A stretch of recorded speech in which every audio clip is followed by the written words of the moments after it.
Pardon. Belén Vilalba, elle est là. Voilà, super. Bonjour, bonjour. Donc, elle est en Espagne et elle est la porte-parole et membre de la coordination du mouvement. Alors avec mes lunettes, ça n'ira pas du tout. Adolescencia sin mobiles au niveau de l'État espagnol. Donc, vous pouvez l'applaudir bien fort. Bonjour à tous. Je ne sais pas si vous m'entendez bien, parce que moi, je ne vous entends pas bien du tout.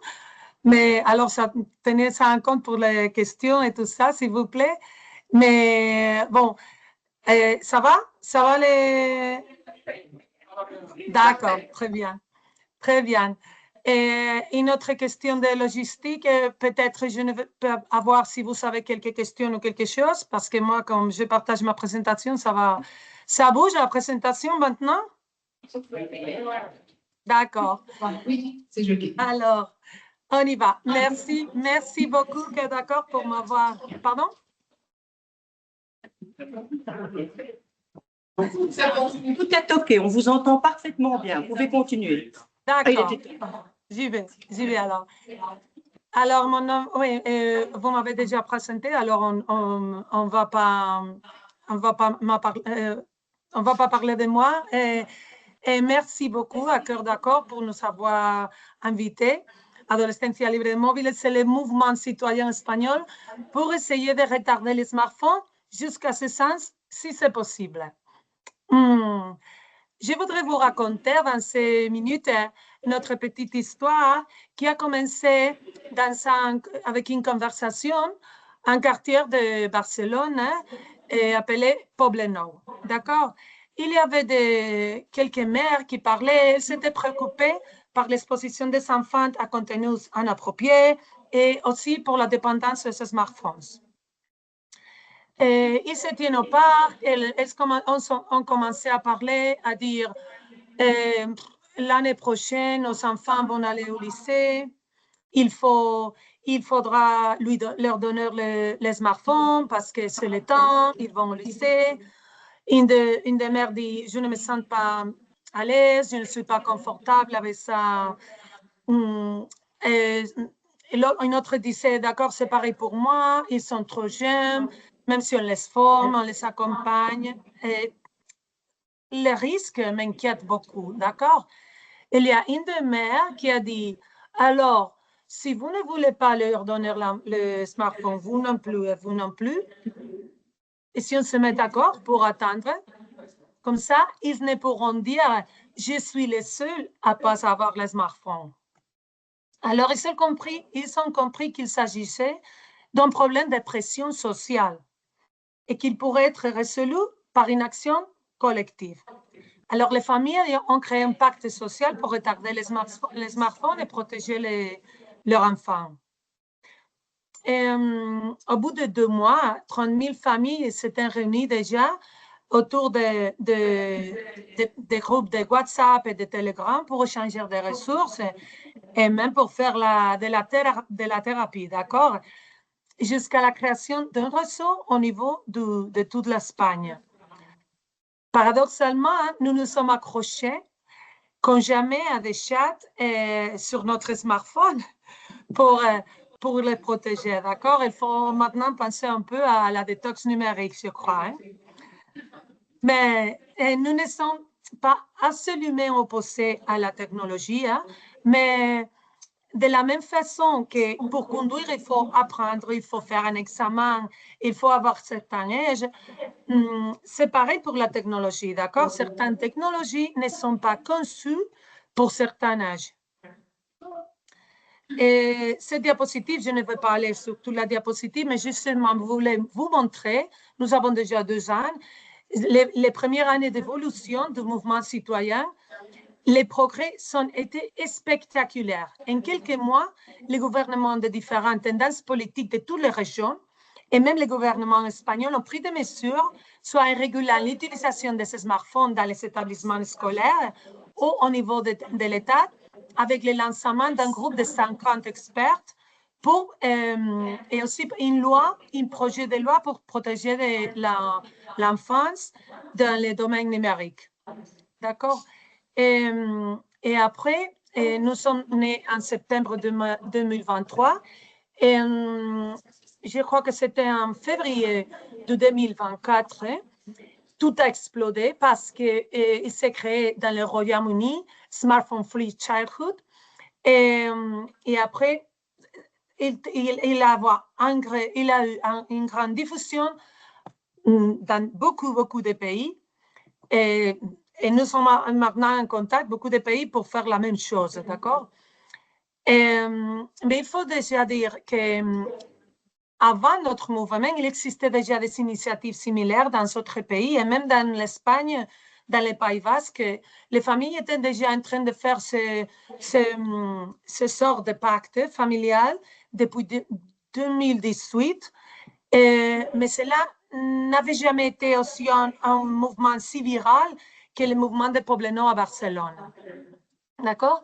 Après une seule année, en décembre 2024, l'Association espagnole de pédiatrie a mis à jour de nouvelles recommandations sur l'utilisation des écrans dans l'enfance et l'adolescence aussi. Alors, qu'est-ce qu'ils ont dit? Et ces diapositives, c'est très important parce que ce sont les pédiatres qui disent, d'accord, de 0 à 6 ans, il faut les mettre une exposition de 0 écran. Mais soyons raisonnables. Hein? Si un petit enfant a, je ne sais pas, son grand-père à la Finlande, on peut faire une vision pour parler avec un adulte et tout ça. Mais normalement, comme règle générale, il ne faut pas les exposer aux écrans de 0 à 6 ans. De 7 à 12 ans, ils ont recommandé 1 heure par jour maximum. Et quand on parle d'1 heure par jour, ça veut dire le temps compris pour l'école, pour les devoirs, pour la tablette ou si ils vont à la télé ou quelque chose, d'accord? Et après, de 13 à 6 ans, ils ont dit moins de 2 heures par jour. Alors, nos adolescents ne devaient pas être plus de 2 heures par jour. Et vous savez que beaucoup d'adolescents sont 3, 5 et 6 heures seulement sur les smartphones chaque jour.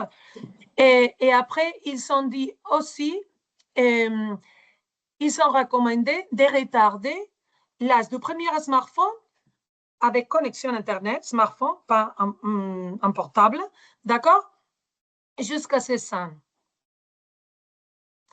Et quel est notre objectif? Nous pensons qu'il est nécessaire un changement de paradigme afin de qu'il ne soit pas perçu comme normal et socialement accepté de fournir un smartphone à nos enfants parce qu'ils vont passer au lycée, ou même avant. D'accord?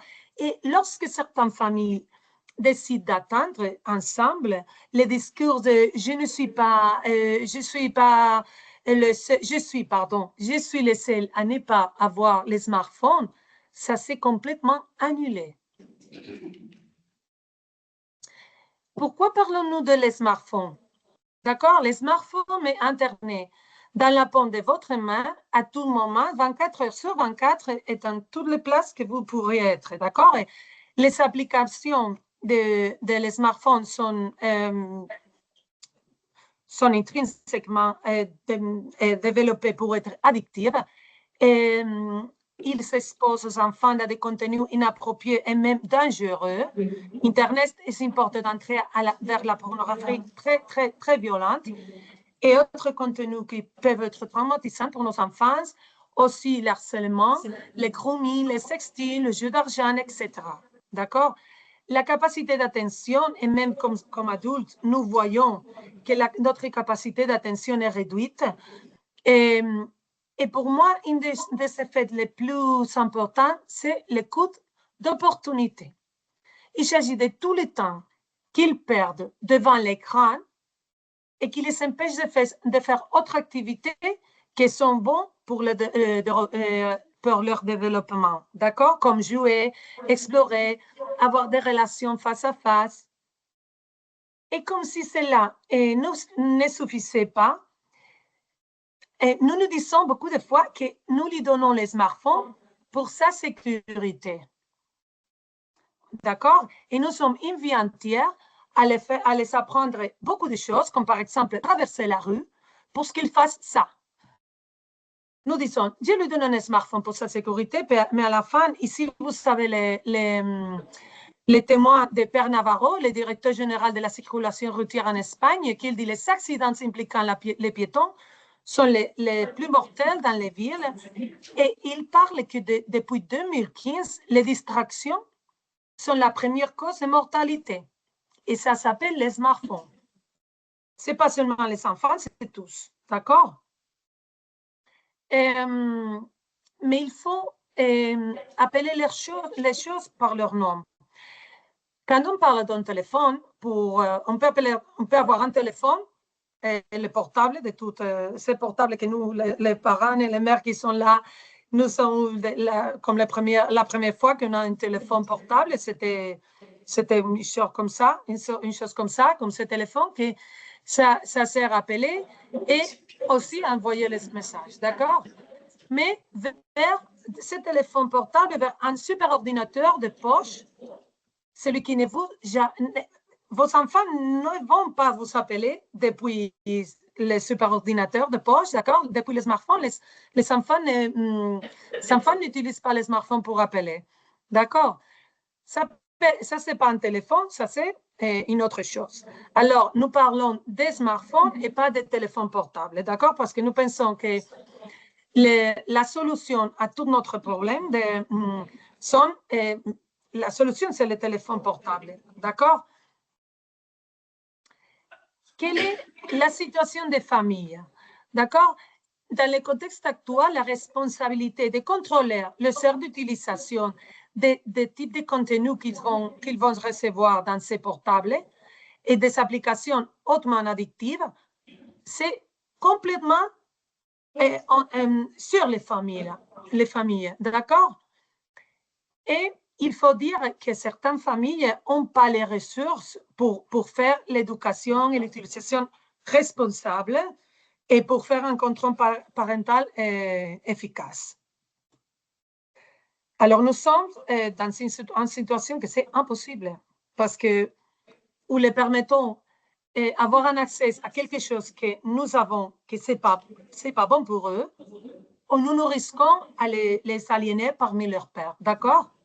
C'est pour ça qu'on parle de pression sociale. D'accord? Ce qui fait que nos enfants se sentent seuls et c'est la même chose qui fait que nous leur donnons un smartphone avant qu'ils soient prêts. D'accord? Alors, il s'agit d'un problème qui peut se résoudre par une action collective. D'accord? Parce que lorsque certaines familles décident d'attendre ensemble, le discours de « je suis le seul, on n'est pas la voix », c'est fini, d'accord? Moi, je l'ai déjà dit.